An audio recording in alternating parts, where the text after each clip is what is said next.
Hey, everybody. Welcome to the show. This week, I talked to Lacey J. Fott of Spry Social Media Consulting, and I really think it's the best conversation, one of the best conversations I've had so far on the show. Incredibly interesting. We talked about the social media landscape here in Vancouver specifically. We talked about what small businesses need to do on social media to be successful and what sometimes they do that isn't really working. And because Lacey's so passionate about disinformation on social media, she gave us a really convenient 3-step way that we can combat misinformation on social media. So, like I said, I really think it's one of the best conversations we've had on the show, and I hope you enjoy it.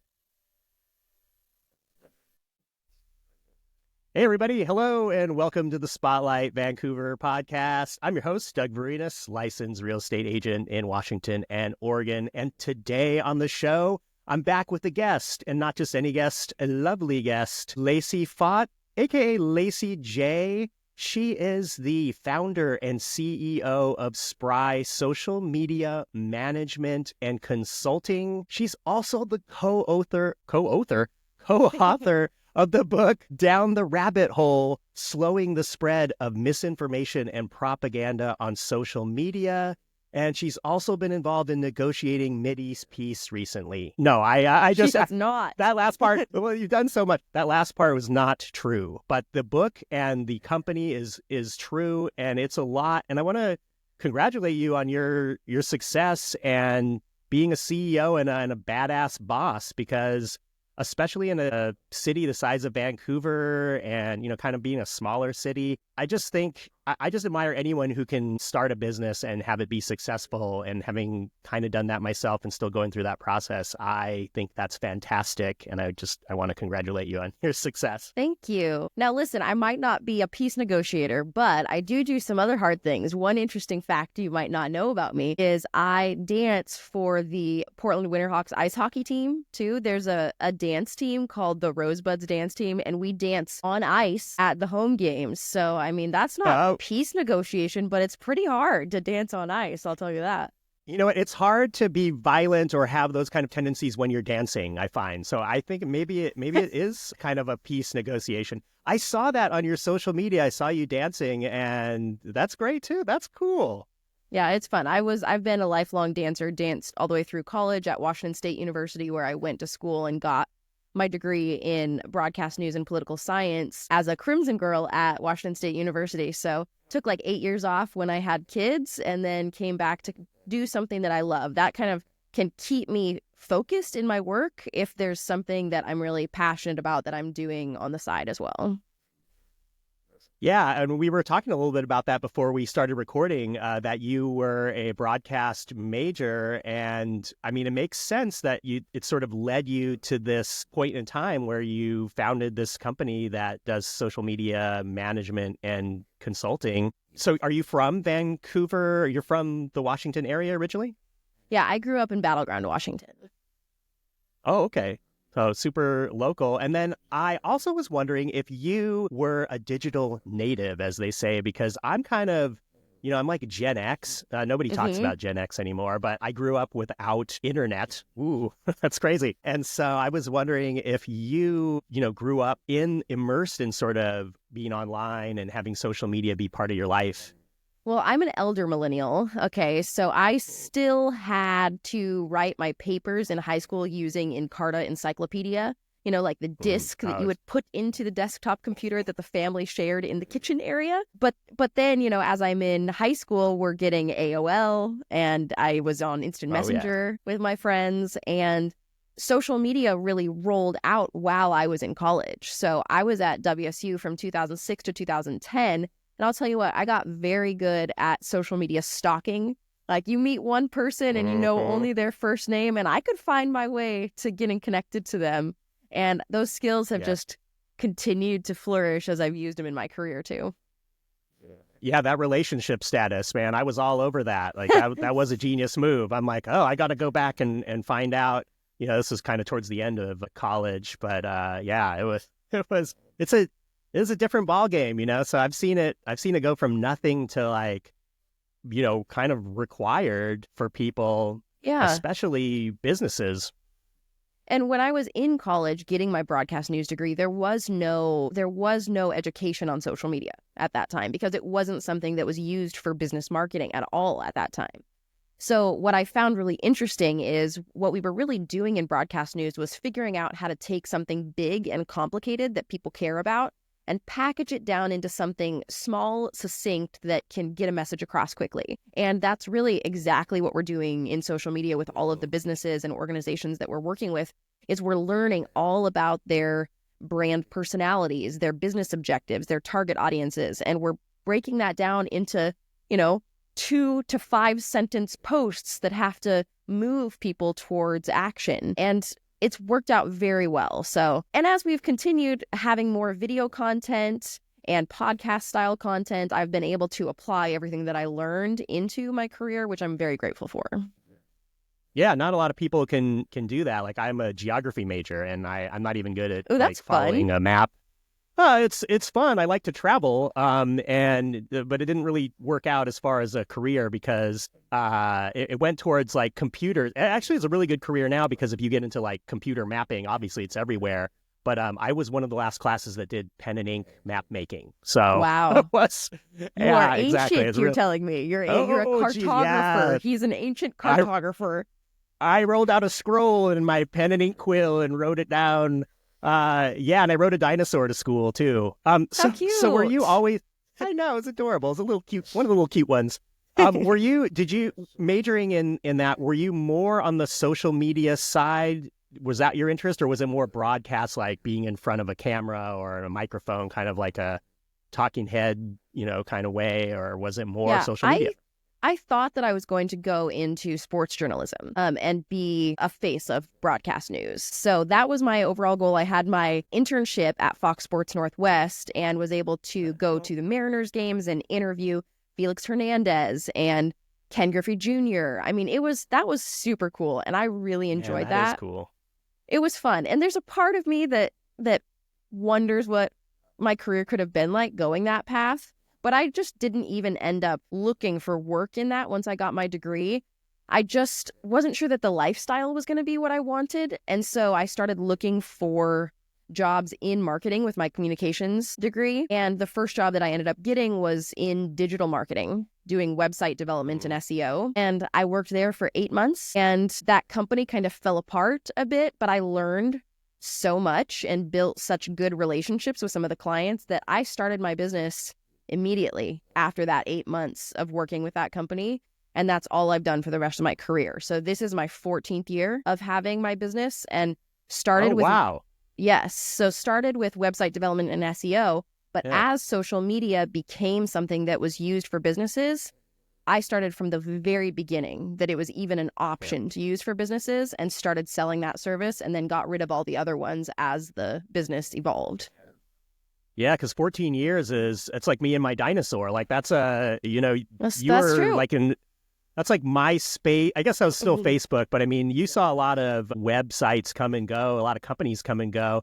And I think that's interesting that you were on the back end first, like the SEO marketing stuff, because, now you're more on the front end, but having that experience, I imagine, is like super, super valuable to have that, just know about that back end stuff that powers social media campaigns and you'd be surprised what is seen.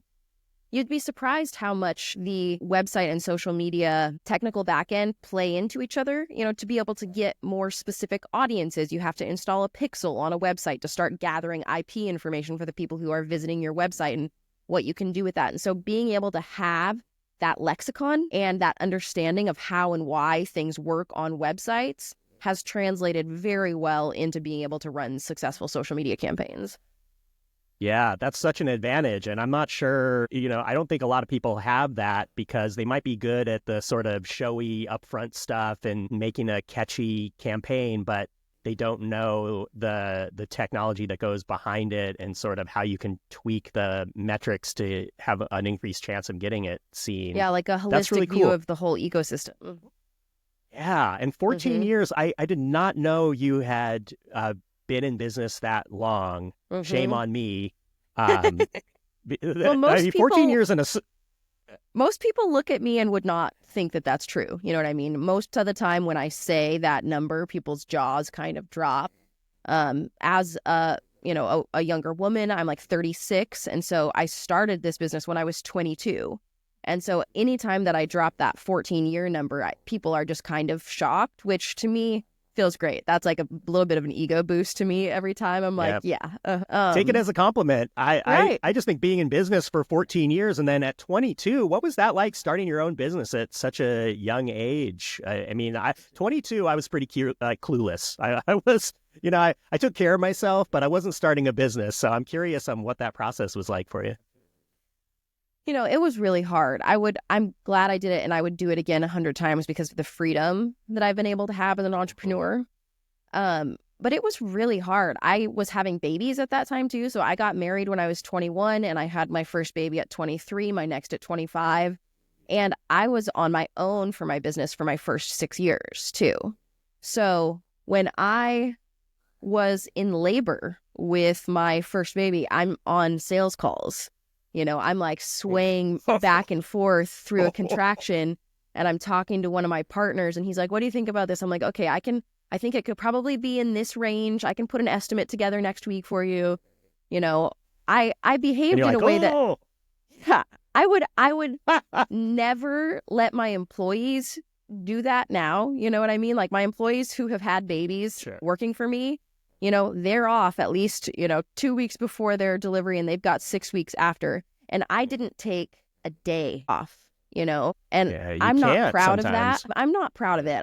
That's a regret that I have, is the way that I treated myself as a resource within my business in the early days when it was just me. But I can't go back and change it. So I just move forward, and I try to treat my employees now with the level of care that I wish that I would have treated myself with at that time.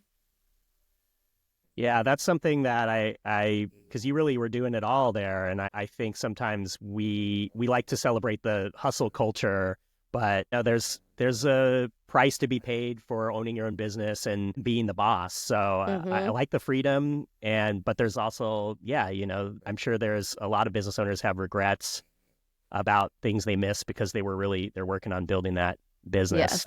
Yeah. Being in business that long, how has the social media landscape changed in your estimation? What's been going on? I know it's a lot of time to cover, but it's had such an evolution. You know what I mean? When we're talking about the first few years, it was kind of this really untapped resource where you could just, as long as you were there and you were doing something, you would get some organic reach. You'd start to build community, and you didn't even have to be that creative or fun. You just had to be there. It's like, I don't know. I don't have a good but as it continued to evolve and as each platform becomes more saturated, then your strategies have to change. You can't rely on organic anymore. You have to start getting more adept at advertising, which is a whole different set of skills than creating good organic social media content.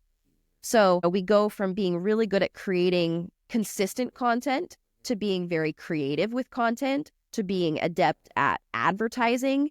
And then above and beyond everything else is this like flexibility that you have to have in social media because everything is constantly changing. So you really never master anything. You just learn and adapt and learn and adapt. And the biggest thing that has mattered through the entire time is consistency and presence. That's probably the one thing that has not changed, is being consistent and being present. The type of content you create has changed. The skills you need to do advertising has changed.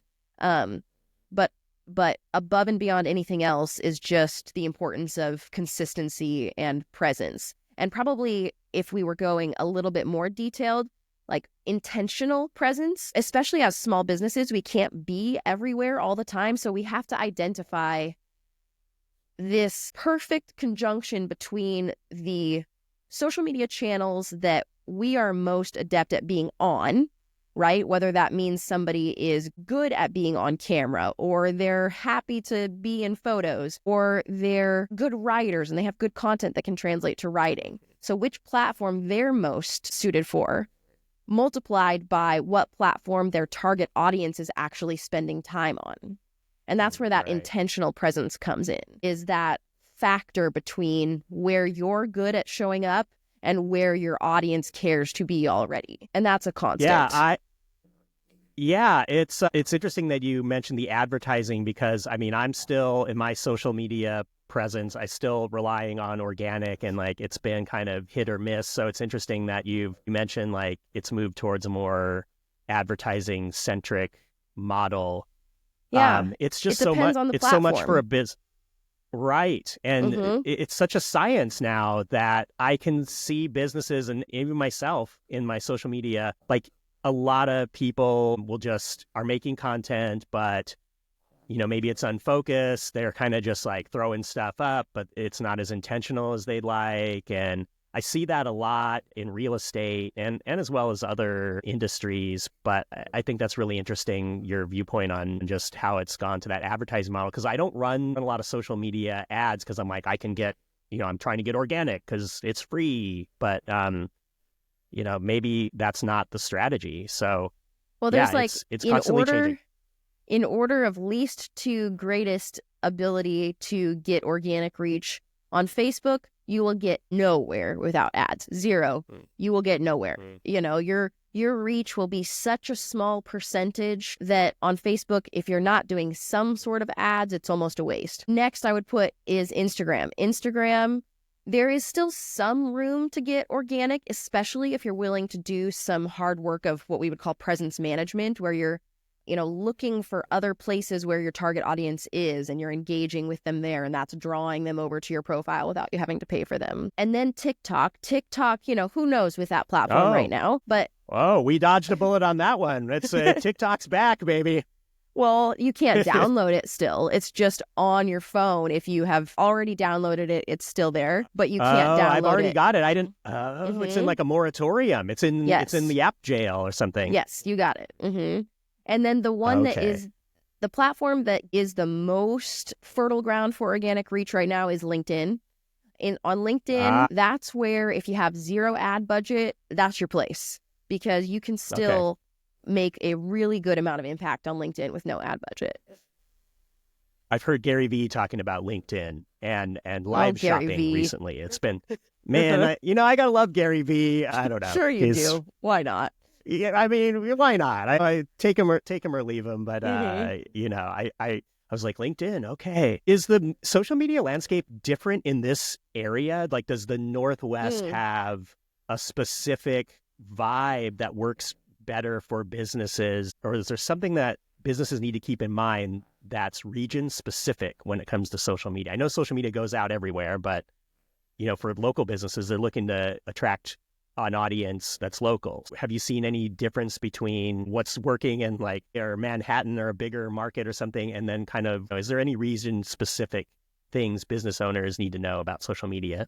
That's such a good question. I've never gotten that question before, but I love it. What I would say is people have to always remember that social media is not just like its own ecosystem all on its own. It's a part of the community that it represents, okay? So if you think about social media just as like a digital room where things take place, just like this conference room that I'm sitting in, then what you think about is whatever is happening in your community here, it is reflected on social media.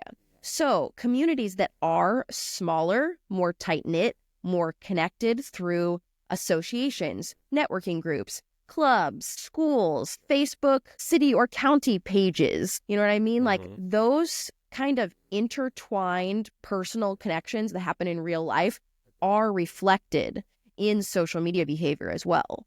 So for an example, we do have a lot of like community-based business groups in Clark County. There's tons of them, and they are things that people have used for decades to grow their business. And when you get onto social media, if you can take those in-person things that you're doing and amplify them using social media, that's something that will work here that probably wouldn't work as well in Portland or in Tigard, because they don't have the same type of community and network that we've built in Southwest Washington. That's why one of the things that I think is so the lowest hanging fruit for business people is just to take advantage of whatever in-person things that you're doing and show that on social media too. When you're at a nonprofit fundraiser dinner, you're taking a picture with people, and then you're tagging those people on social media. It's like, it's the most easy thing to really be able to do. And most people know that they should do it, but they're just not exactly sure how to implement it. And they don't want to look stupid. And like asking someone to take a picture with them is kind of vulnerable sometimes or something.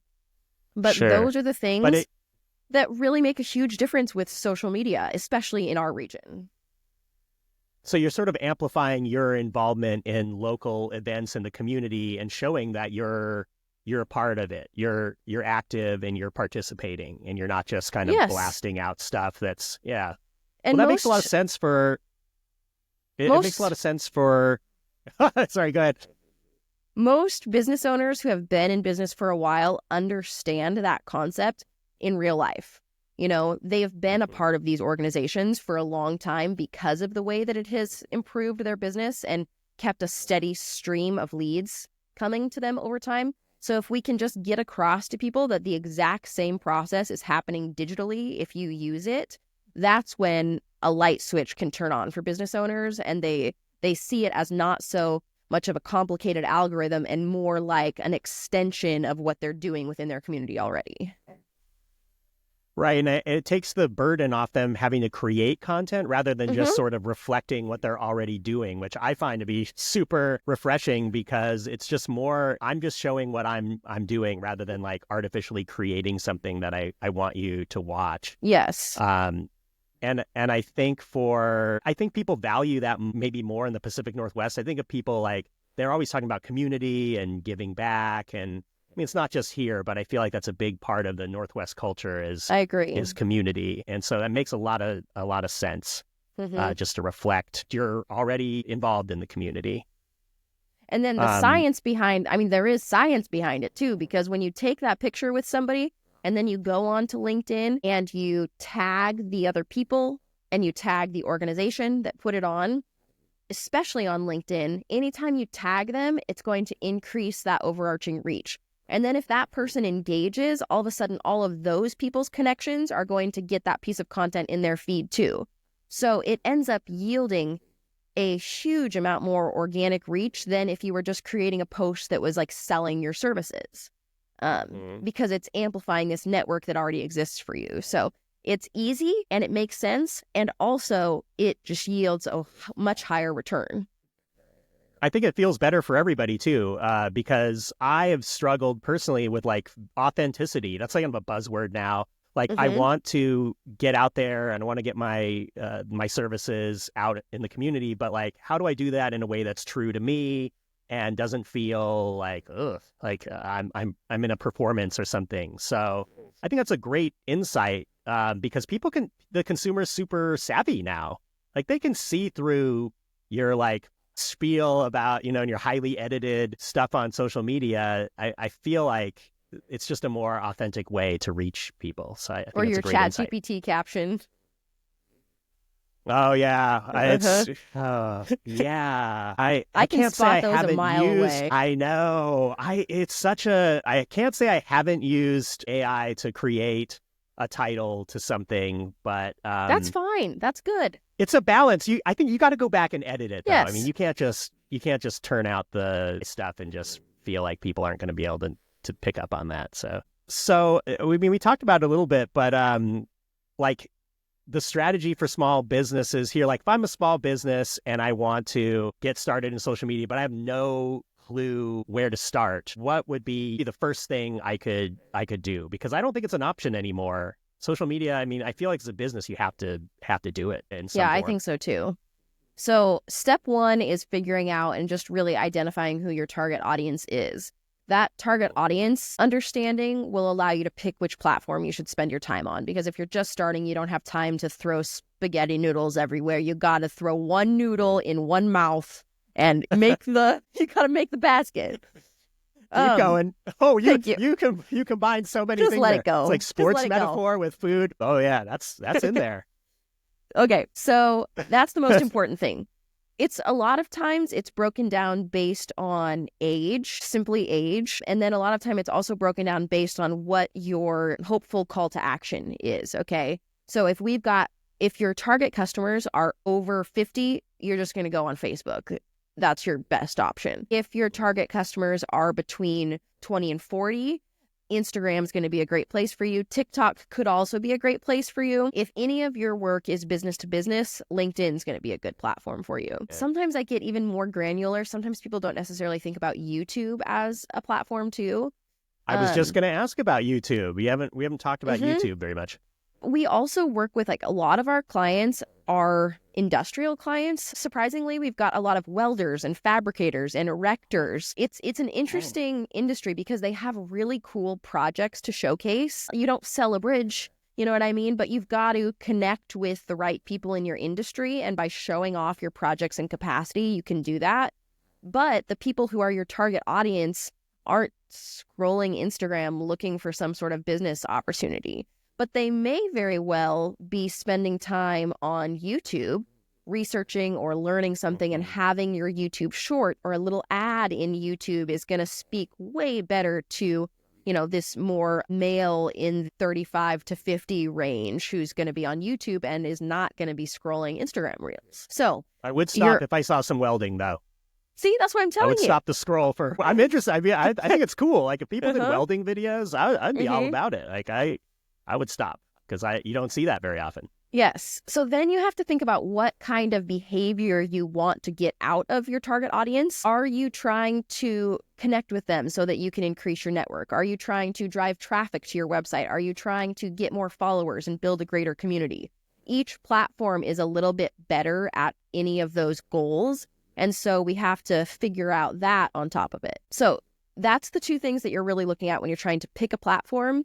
And then I like to recommend a minimum viable product for social media is having your profile set up properly. You have a nice profile photo. You've got a clear bio. You've got a clear link to your website, you know, and then minimum viable product. If you're posting twice a month on there, that's fine. You know what I mean? Like, it's something to do and get done. And it means that when somebody searches you up, they're going to see that you exist. They're going to see that you're posting fairly consistently, and you've got some social proof there. Okay. If you're just trying to do the minimum possible to get yourself on social media so that when people look you up, they don't think that you're like permanently closed because you don't exist on social media, you can get away with 2 posts a month and be fine.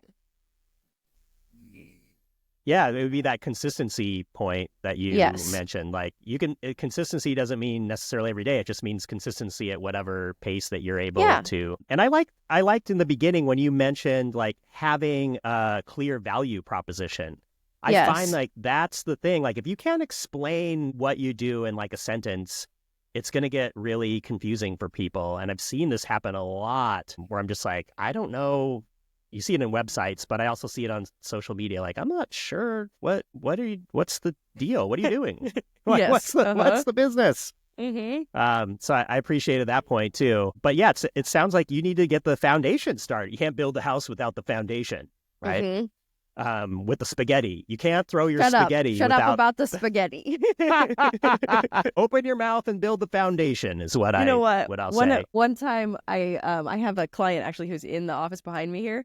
She does HR. Shout out to Gorge HR. She's been my HR rep for 6 years, 10 years maybe. And we did a photo shoot with her once where we had spaghetti noodles. And I pre-cooked these spaghetti noodles. I tested whether them warm or cold would stick better to a window. And we've got this photo shoot of her throwing spaghetti at the wall and seeing what sticks. And that was one of my favorite shoots ever. Nice. Well, you have kids too, so you probably knew that already. You know exactly that it sticks. It needs to be a little bit cool before it sticks. You know, I have kids too. I have a little bit of a temper sometimes, so it might be me throwing the noodles at a time or two. Oh, look out, everybody. But my therapist helps me. Yeah. I'm learning all the grounding techniques. We're all learning. I'm taking deep breaths. That's another show. Yeah. I actually, I got to have my therapist / coach on. She's a little camera shy, but I want to get into your book because it's interesting because you work on helping businesses scale and create social media plans, but you also give back to the community. And one of the you give back by providing a valuable service, but part of that is, you wrote this book called Down the Rabbit Hole. You co-wrote it, Slowing the Spread of Misinformation and Propaganda on Social Media. So, which is a big topic, because I want to get your take on how you would frame that, because I feel like it's such a minefield. Yeah, I was hoping that we would get here next. You talked about the, impressiveness of having a business with the longevity of, 14 years. And I will say, I think the only way that I've really been able to accomplish this long in business is by ensuring that my business always has a soul. Like, there is a soul that is beyond the service in Spry. And we have called that social media for good. Okay, so over the this book is one part of that. And this was our big project last year. But even prior to writing this book, starting in 2016, we started this social media for good concept. And the first iteration of this was us going into elementary schools, and we did assembly presentations. We would send out a form ahead of time, like a survey, and all the students would take this survey, and they would give us information like how long they're spending on social media, what type of social media they're using, how much oversight they're getting from their parents, what they would tell their parents about their social media use and their cell phone use if they could. So we've been gathering data about this for getting close to 10 years. And that was the very beginning of this. I started looking at social media and seeing how addictive it was, and thought, how can we be a positive force for good so that this platform and this type of media remains relevant? Because if it continues to spiral towards addictive, divisive behavior, then it's going to collapse and it won't even be useful anymore. So it was really from that point that I made sure that Spry was always a digital literacy advocate. Wanted people to know how it works, why it's addictive, what they can do to change their behavior so that it becomes a positive for them, so that social media is always a force for good for people and not something that's negative. Go ahead. Yeah, because social media it's a technology, and there's certain design aspects that are made to keep you on it. But like anything else, it's sort of like, it can be good, it can be incredibly good, or it can be incredibly destructive. So, and most of the time that comes down to literacy. People think about literacy as the ability to read so often. They don't exactly understand that literacy has to do with all the context surrounding the information that is given to them. So that's really the biggest, I have the book right here. That's really the biggest reason that we wrote this book, is to be able to increase digital literacy among Americans, so that the information that they received, they could suss out the legitimacy of it, and they could use the tools and platforms in a way that would benefit themselves and their communities, and not have it be used on them to manipulate and control. I'm very, as soon as I start talking about this, my heart rate kind of increases, and I can feel the energy in my body, because it's something that I just feel so strongly about and care so much about.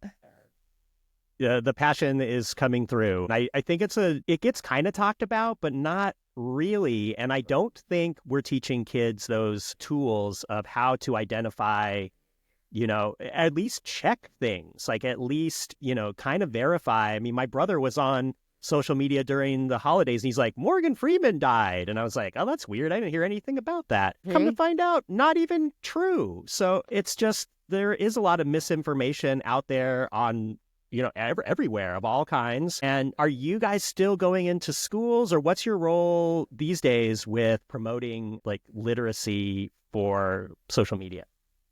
So right now we're doing a lot of guest lecturing at the collegiate level. So we're going into collegiate communications class, social classes, and political science classes. And the long-term goal for this book is to get it in college curriculum, as well as we're working towards getting it in any sort of high school or middle school curriculum as well. It's written in a very approachable way. We tried to write it at about a 6th grade reading level, so that anyone could take it and apply the information as much as possible. The thing that is the most kind of unique element and the most applicable element for people is something that we've called the 3-click method, which this idea evolved. We didn't have a name for it back in 2020, but this idea evolved at that time because you can imagine as social media managers, through before pandemic, through pandemic, through the entire last 5 years, we saw this huge shift happening on social media where it really changed into a polarized place where people were looking for reasons to fight with each other, and rage bait was everywhere. And oh yeah, what we saw, which was really interesting, was obviously we had to start taking pictures of people in masks and showing that. And when we would say something about like the mask mandates, that was what the restaurant was going to be having because of their, the guidelines that were coming through, we would start seeing these comments coming on these posts that were like a specific phrase or an image that had, a boot on someone's face and an American flag in the background. And as we're in our production meetings where all of us who are managing, 50 social media profiles, I say I'm seeing this, and then someone else says they're seeing it too. And so all of a sudden we start saying, okay, that doesn't seem normal. And we click through and look at the profiles that are posting these, and we're finding that these are bot comments. They're not real people. They're posts that have been made by accounts that have been hacked that are driving these arguments. And they're not even real people driving the arguments. And so that's where this concept of the 3-click method came up, which is very simple. It's like the most simple way that we could come up with to verify information quickly. Do you want to hear it? Yeah, absolutely. Okay. So let's say you're scrolling through your feed. Maybe you're on Facebook and you're scrolling down your feed, or you're on Instagram and you're going through your stories feed, and you see something that someone has shared. Okay. When somebody shares a piece of content, some of the context is missing right away. Like the caption either gets put below or the caption is hidden and all that they're sharing is the visual. And so click number 1 is to click to view the entire post that you're looking at. Okay. So you click to see the post and read the caption. Okay. That might take you 15 to 30 seconds. Okay. You're reading the whole post. Click number 2 is to see the profile of the person who published this piece of content. So now all you have to do is click on the name or the profile photo. That's the second click. And now you're on that profile. And there you can look and see what the bio says. You can scroll through the other content they're posting to see, okay, is this type of content stuff that I agree with? Do I think it looks legitimate? What other types of things are they posting about? And then click number 3, only the smartest people are going to do click number 3, okay? We're only at about 45 seconds of effort here, but the smartest people will do click number 3. You, who rode dinosaurs to school, got to be among the smartest. I would like to think see. So. We'll see. Click number 3 is looking at the about info on a profile. In the book, we have diagrams that show exactly how to get there. On Instagram, there's like 3 dots at the top of a profile, and you can click that and see about this account. And that opens up and shows you the date that that profile was created. It also shows you the country of origin for that profile, and it shows you any former usernames. Like, has this profile ever been called something else before? And those are your 3 clicks. That's it. And all you really have to do is, before you share whatever it is that you saw, or even before you let yourself feel really big emotions about what you've seen, you do those 3 clicks. It's going to take you about 60 seconds. And then you can decide whether you want to invest your emotions and or amplify that content by sharing it or engaging with it as well.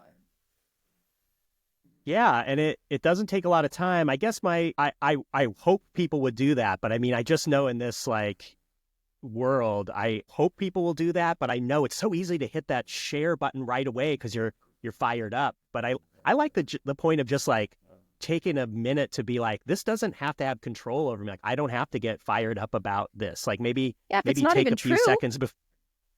Well, yeah, I mean and it's out of context possibly. So Exactly. I mean, I love the idea of just kind of like sitting on it for a few seconds and being like, is this something I even want to like take in? Does that make sense? Yeah. So if you can see like the tagline of this book being slowing the spread of misinformation and propaganda, that's what this 3-click method allows us to do. And I honestly think that if 40%, God, even if 15, 20% of the people on social media used the 3-click method, that the rate at which misinformation would spread would decrease so substantially. If you just spent that few seconds to decide if it's worth investing your emotions into, if it's worth amplifying that message, if you trust that creator enough to amplify that message. And I don't care exactly what the message is. I just want you to be intentional about whether or not you want to share that, or are you being coerced to share that by the factors in the content as well as the factors in the platform that make it so easy to share without checking. Right. I love that because it covers all the bases, because misinformation can come from any side, and it is, it's not political. I've seen misinformation on all sides, and thankfully Morgan Freeman is still alive as far as I know. Thank goodness. I was like, oh, I'm kind of bummed out. But if my brother would have done that and just checked on it, we wouldn't have had that misinformation being spread, even if it was just in our little house area, So I appreciate the fact that you have that as a part of your business, like having, you're helping people amplify their message, which is a good one. I'm assuming you're not helping anybody that's got a horrible product, but at the same time, you're teaching, us all how to just kind of like take a pause before you share something, because that share is powerful. Yeah. And if we're bringing this all the way back to like small businesses and business ownership and entrepreneurship, one of the biggest pieces of advice that I think I would give to entrepreneurs is to ensure that your brand has some sort of soul and be willing to invest in it. I spent $20,000 last year to get this book made and published. And that doesn't include the salary time that Adrian and I spent working on the book as well. Yeah. And the time we spent to go on a little writing retreat. I was willing to put a significant amount of investment into something that means something to my heart and my soul. And if I don't do that, then my work is just work. And I could go work for somebody else at any time. But instead of that, I entwine my heart into my purpose and the work that I do. And that's the only way that I survive being an entrepreneur for as long as I have been and going through everything that it takes. Right. Being mission driven is everything. And I think that's a good place to kind of leave it for now. I want you to let people know where they can find you if they're looking for your services or want to reach out, because it truly is a valuable service for small businesses. Where can people find you? Thank you. My profiles personally, if you look up Lacey J. Fott on any social media, that's where you'll find me. My business is Spry, but our handles are Think Spry everywhere on social media, and our domain name is thinkspry.com. And then if you are looking for this book at all, you can DM me on any of my social media channels, but it's also available on Amazon. So if you look up Down the Rabbit Hole book, and if you struggle to find it, you can add Lacey J onto there as well. And this is what it looks like. It's got one thing we didn't even mention is it's Alice in Wonderland themed, Down the Rabbit Hole. And so each section has a little bit of a Alice in Wonderland allegory to it, to make it really nice and approachable for people too. So very cool. Well, thanks for all you do, Lacey. It's been an absolute pleasure talking with you today, and good luck to you in the future. It's a great service that you provide. Thank you, Doug. And thank you for having me on. I really appreciate it. Absolutely. Thank you. And we'll see you next time. Okay.